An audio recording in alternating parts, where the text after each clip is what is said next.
Yo, what is going on, you guys? It's your boy King Sanders here, and we are back with another day of sports betting. This is going to be for Thursday, March 10th slate of NBA and college basketball games. I'm super excited to hop into it. I think we have a fantastic slate as of today. But I did just want to go ahead and say that we are now on the road to 6,000 subscribers. So if you guys are new, make sure you guys do like, comment, subscribe, and turn on that notification bell so you guys know whenever I post.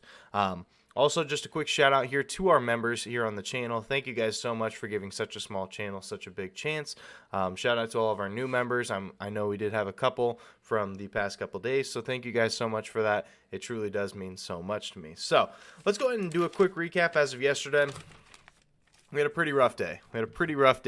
I always say I'm the 3-1 king. Well, we went 1-3 on our official plays. The only one that cashed for us was Boston -7 versus Charlotte. They ended up winning pretty big on that one. But we had Jeremy Grant over 17.5 points versus my Chicago Bulls. He drops 9 points in the first quarter and then only finishes with 12. So he literally didn't do anything for the final 3 quarters, just got some extra cardio in. Not much you can do there. Then we had Julius Randle under 37.5 PRAs. We also lose on this one because we all know Tom Thibodeau, he runs his players to the ground regardless of the score. He runs his starters out there, and he ends up getting it in garbage time, finishes right on the hook, gets 38. Absolutely nothing we can do, even though the Knicks blew out Dallas. Then we had Arizona State -3.5. Arizona State blows a double-digit lead and ends up losing outright. So, very unfortunate day. And when it comes to the parlay, that one did not end up hitting. We were actually kind of close. Tatum 30+ and the Celtics to win. That part hit. The couple that didn't, Hero, he did only have 20+. Or he didn't get to 20, and the Heat ended up actually losing to Phoenix. DeJounte Murray did get the double-double versus Toronto. Jokic at halftime, because I'm at the time recording this video, the game is still going on, but Jokic had like 24, and he had a double-double at halftime. He only needed 3 more assists for the triple-double, and I think that they're going to win, but I'm not really sure about that one. Then I had Donovan Mitchell 7+ assists. I know he had 5 assists at halftime. That game's still going on as well, and Utah was up by 30 something. So I do believe that part would have hit. And then Luka, his double-double and the Mavericks to win. He didn't end up getting a double-double, and the Mavs lost by 30. So technically we lost it by 2 legs, as long as the rest of the night does go okay for that. So honestly, pretty close. I'll take that any day of the week. So, can't argue with stuff like that.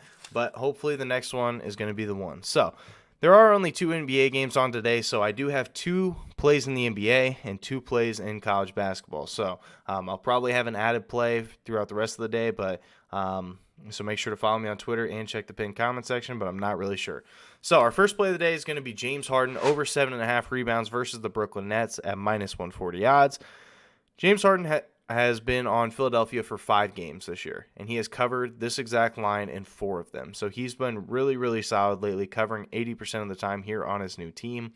And when it comes to Brooklyn, they do give up a lot of rebounds to opposing point guards. They allow the 4th most rebounds to opposing point guards.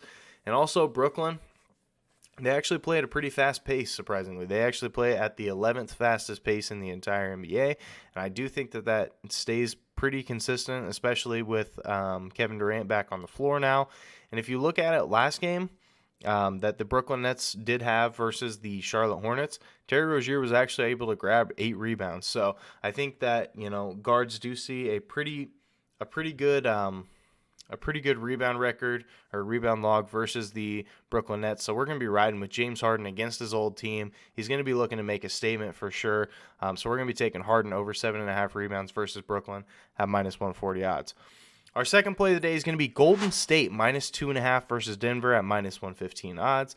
Now, if you take a look at it, Denver, they have not covered in 2 straight games. They have been on sort of, I don't want to call it a slump because that's definitely not the case. They're still winning games. They're just not covering.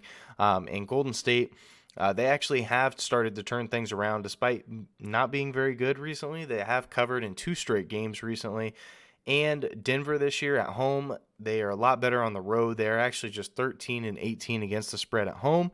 And on the second leg of a back-to-back, Denver is 5-7 against the spread. So not very good on the second leg of a back-to-back and not very good at home. And so I do think Golden State is going to be able to bring it home. They are still going to be without Draymond Green, but Klay Thompson is back in the lineup, and they've been looking pretty good the last 2 games. So I'm going to be riding with it. Golden State -2.5 versus Denver at -115 odds. And then we have 2 college plays, like I said. So the first one is going to be West Virginia +9 versus Kansas at -110 odds.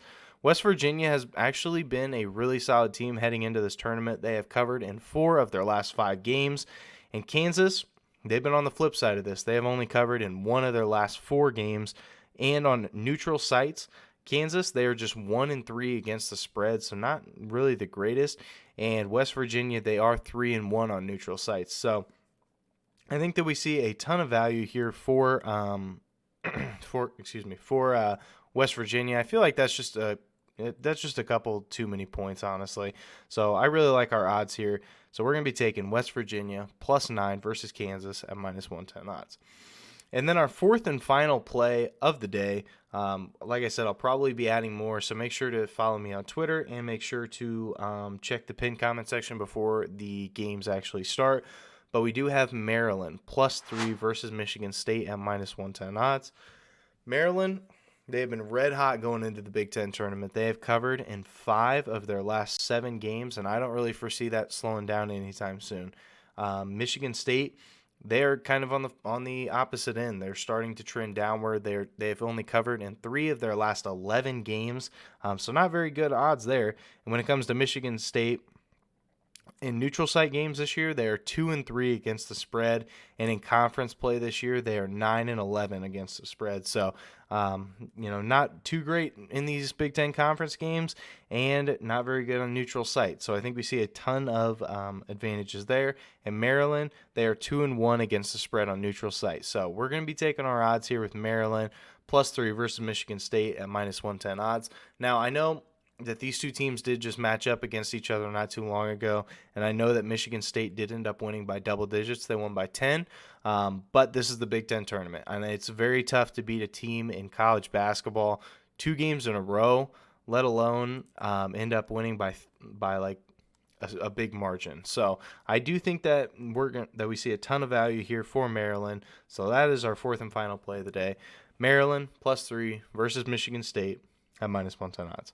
So that is going to do it for today's video. If you guys did enjoy, make sure you guys do like, comment, subscribe, and turn on that notification bell so you guys know whenever I post. Now we're on the road to 6,000, and once we do end up hitting that, we will be doing another parlay giveaway. So make sure that you guys are subbed. But yeah, thank you guys so much for watching. I'm sorry that the parlay couldn't hit today, but at the end of the day, we can't win them all. Just can't do it. So, but yeah, that's going to do it for me. This is King Center signing out. Peace.